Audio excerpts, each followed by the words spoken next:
Hello everyone. In this video we're going to talk about the basics of trigonometry. We'll talk about what it is, when do we use it, and how do we use it. So, let's get to it. When do we use trigonometry?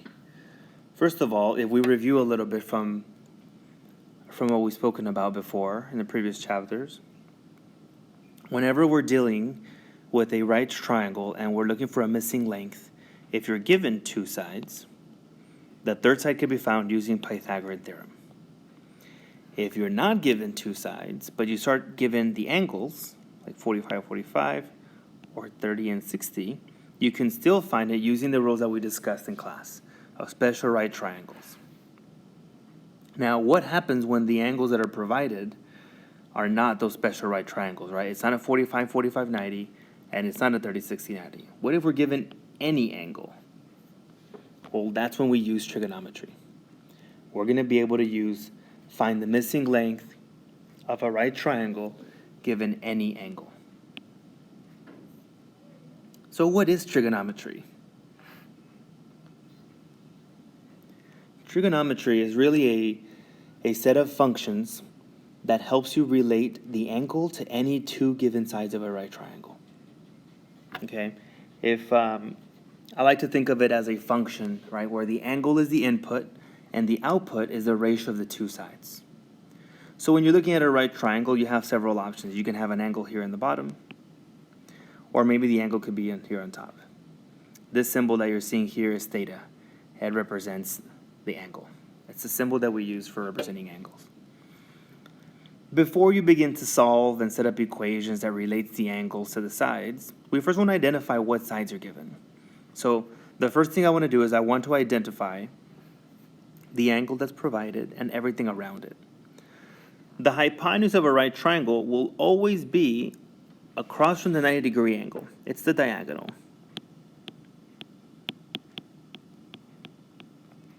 Same thing for this triangle on the right. The hypotenuse is always across from the right angle, the 90-degree mark. Now, the triangle on the left, the angle that we're given is here on the bottom, so we're going to label things around it.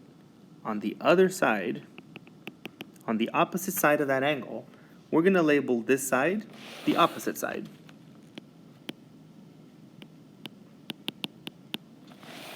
And we're going to label the side next to it the adjacent side. Similarly, if we look at this angle on the right side, now we're being given the angle on top. Now, as you can see, the opposite side is going to be on the opposite side of this angle, the bottom side. We'll call this the opposite.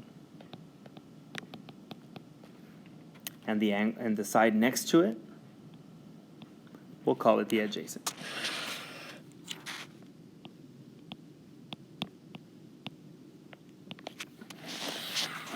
The first thing we want to be able to do is identify, based on the angle that's given to us, what sides around there are given. This will allow us to be able to find the equation, which equation we use for that particular problem.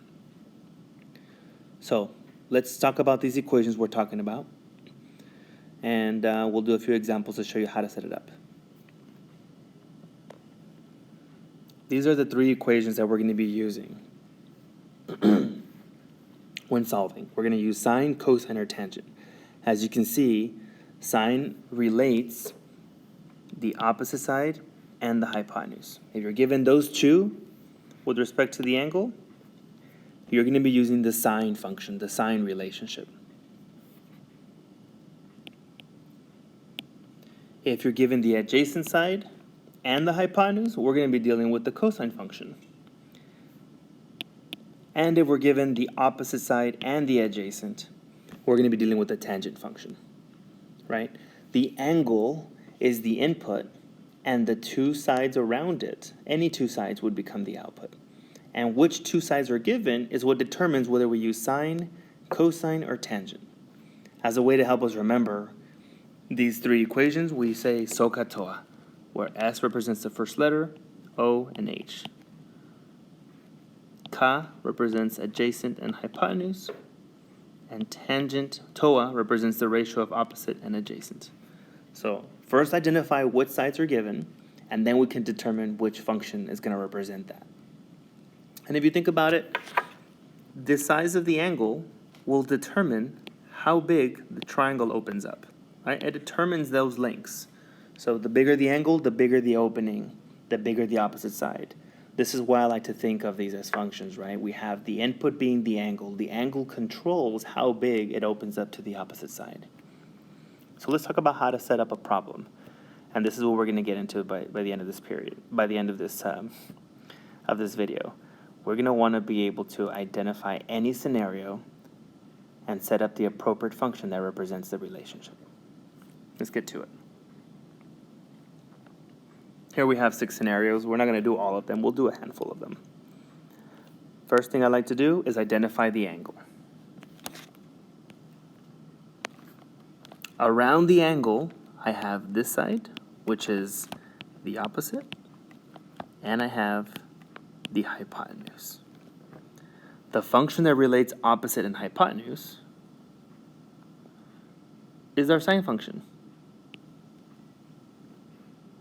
Right? The sine function relates to those two sides. So that's how I know which one I'm going to be using. So when I write my equation, I have the sine of the angle, which is 13, equals the opposite over the hypotenuse. If we look at example number 2, I'll change it to a different color so we can see what we're working with. I'm going to start by identifying the angle, what's given to me around it. I'm given here the opposite side, and in this scenario, I'm given the adjacent. The function that deals with opposite and adjacent is the tangent function, where the input is the angle and the opposite and adjacent is the ratio of the sides. So I have the tangent of the angle will always be the input, equals opposite over adjacent. As we look at example number 3, again, identify the angle. Given this angle, I am given what two sides? I'm given the adjacent and the hypotenuse. And the function that relates adjacent and hypotenuse is cosine. The cosine relationship. So I'm going to write this is the cosine function where the input is the angle and the output is the adjacent divided by the hypotenuse. Before we begin to solve, which is going to be our next video, before we do any solving, we want to be able to identify which relationship this triangle is working with. Is it the sine function, cosine function, or tangent function? Now, as you can see here, x seems to be on top every single time. That's not always going to be the case. Here's an example as to how. Here I'm given the angle. I am given the adjacent side and the hypotenuse. This is ka, adjacent over hypotenuse, which means I'm dealing with cosine, right? That's the function that we just worked with right now. We're dealing with cosine. So when I'm writing this, I have the input is the angle, and the output is adjacent goes on top, right? The A goes on top. In this scenario, the adjacent is the 10, and the hypotenuse goes in the denominator, which in this case is x. So it's not always going to be where the variable goes on top and the number goes on the bottom. It depends on where things are located. So it's important to be able to identify the adjacent, the hypotenuse, the opposite, the adjacent, all of those different sides of the triangle.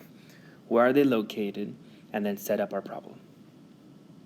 So if we can understand from this video that these 3 functions, sine, cosine, and tangent, represent a relationship between the given angle and any 2 sides of the triangle, that would be fantastic. Where the input is the angle and the output is the ratio of the 2 given sides.